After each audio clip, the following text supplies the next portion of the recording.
Live from CNBC TV18's headquarters in Mumbai, this is Opening Bell with Udayan and Mithali Mukherjee. Good morning. Welcome to Morning Call.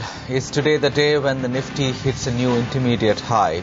The backdrop is quite conducive for that because we are barely 60 points away from 5180, which we hit on the 20th of October.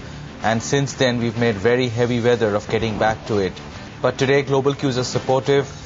The Dow is at a fresh 15-month high. The dollar continues to be weak. Dubai jitters have settled down and flows are strong. So will we face resistance around these levels once again? Or is today the day when, at the third coming, the Nifty is successful in making a new intermediate high? Mithali, good morning. Hi, Udayan. Morning. Last part, most important there. The money's been smiling on us, so maybe today is the day. Yeah, money's been smiling, Mithali, and the news flow has not been too bad either. I mean, it started with the GDP numbers, the monthly dispatch numbers are strong, our own consumer confidence numbers are also looking better. So, I think there's a little bit of feel-good in the market right now.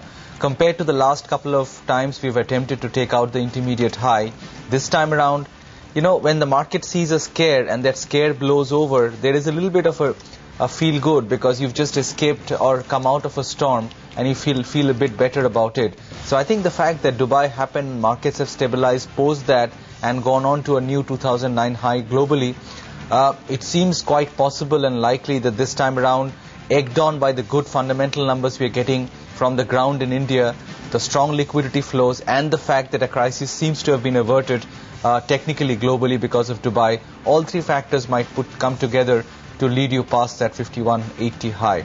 Should not preempt it because last couple of times we've come here but faltered. But I think the chances are, or the odds are pretty high that we get past it this time around. Larry Fink with more on what he's made of the Dubai crisis and how he's reading the markets right now. Thanksgiving weekend here. I think the way it was conveyed, it created a lot of shock and a lot of surprise. I think it's becoming more settled as things play out. I don't think it's a systemic risk problem. I think it's a Dubai-specific problem. This is a nation state that, over-leveraged itself. It has, $70-odd billion of investment dollars in what would people call somewhat speculative. You don't see that in a lot of other Gulf region countries. But everyone knew that Dubai was, people called it Las Vegas-like or other very fast-paced cities, felt unreal. Yeah. And so I don't think it's a systemic issue. I think it's a specific problem within one investment area. And it just reminds investors, and it's a good reminder, you better do your research. In a very tenuous period of time, the shocks of Dubai a few days ago and now, really unsettled the markets, and now we're restabilizing it. I think that's an indication of how tenuous the markets still remain to be. And so I think we need another year of this unlocking. So it is our hope that we can have rates stay low for another year as we unlock the markets, as more capital goes from zero to something else. And then importantly, the banks are sitting with record amounts of cash. And as loan demand starts picking up, they start lending, and that starts unlocking markets. And maybe we could start seeing more money going into small business loans. We do that, and then our overall economy will pick up. So I'm very worried about jobs. I'm worried about some of these policies will have a slowing effect, a dulling effect, and possibly a negative effect on jobs. And I do believe jobs are going to be the big issue into the 2010 midterm elections. I think this is going to be a huge, huge issue. And I think populism, as a result of the weakness in jobs going into our summer of 2010, is going to be a very real issue. And that's one of my big worries going into 2010, the job issue and populism associated with the lack of job creation. Their best place to know, they run the largest amount of money across the world. That's BlackRock. What about the global setup, Udayan? As we were discussing yesterday, the stumble has been recovered from very fast. Things are back in place. Commodities up, dollar down, equity markets up. Yeah, and Larry Fink was talking about markets being quite tenuous globally, but they have not appeared tenuous at all in this episode, Mithali. They fell for a day, and the next day they stabilized, and after that they were off to the races again. So, 3 days after a Dubai kind of an episode, if markets or global markets hit a fresh 15-month high, which is what the US has done with the S&P getting back to 1110 and the Dow nearly at 10,500, I don't think those are fragile markets at all. They're resilient markets. So, the more you look at what's going on, while there is, despite that element of tiredness, you still can't help feeling that global indices are saying that there is still unfinished business out there.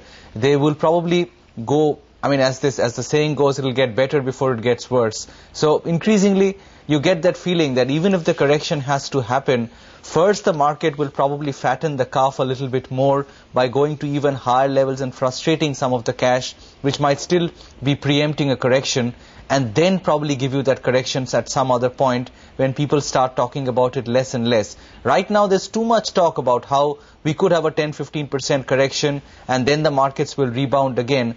And as we've been discussing, that's pretty much the reason why the markets are not correcting. So a correction may happen, but the way the wind is blowing, as you can see on the screen, who's to know, but who's to say that the S&P first does not go to 1200 before it corrects, or somewhere close to that.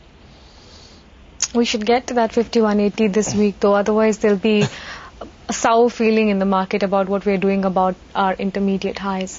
Yeah, it's looked a bit labored, you're right, over the last few times. It's got to this 5180 and has not been able to take it out. So you don't want this 5200 level to become a big thing for the market, because once you go to a level 3 or 4 times and you make heavy weather of it, then psychologically it assumes some kind of importance. So this is our third coming. And I hope that with some global help, this time that level is taken out. And if it is taken out, because, cash is strong, as you were discussing a while back. Even yesterday, cash plus F&O, FIIs were 1,500 crores plus. So that one jolt on Friday because of Dubai, and then the money gates have opened up once again.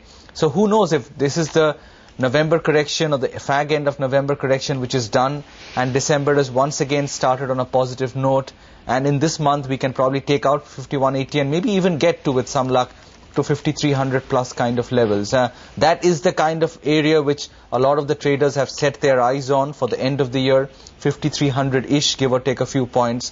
And the way the wind is blowing, it would not be surprising if we get there in this run. But you're right, in the next day or two, today, tomorrow, hopefully we can just ease past that 5180, 5200 level. So at least traders kill the ghost of that number. Many people, this was the year of being left out. So when you tail end like this, you wonder, what do I have to do for 2010? You're right, Mithali, that a lot of people are still calling for that correction, and it's just not coming in. But that is as you said, the irony of the market, that when these people who've been left out or who are still waiting for that correction to come in, the market is so cruel that they will probably enter and they will be the last people entering, and then the correction will ensue. It's happened so many times in the past. And believe me, it's one thing to keep waiting, but at some point your patience always runs out, because you will stand and keep suffering as the market runs away. You will throw in the towel at some point, and that is the towel on which the market will slip once again. So it's played out so many times in the past. I hope it's, people are not rubbed the wrong way once again as they enter 2010 with the wrong end of the trade. Absolutely. Just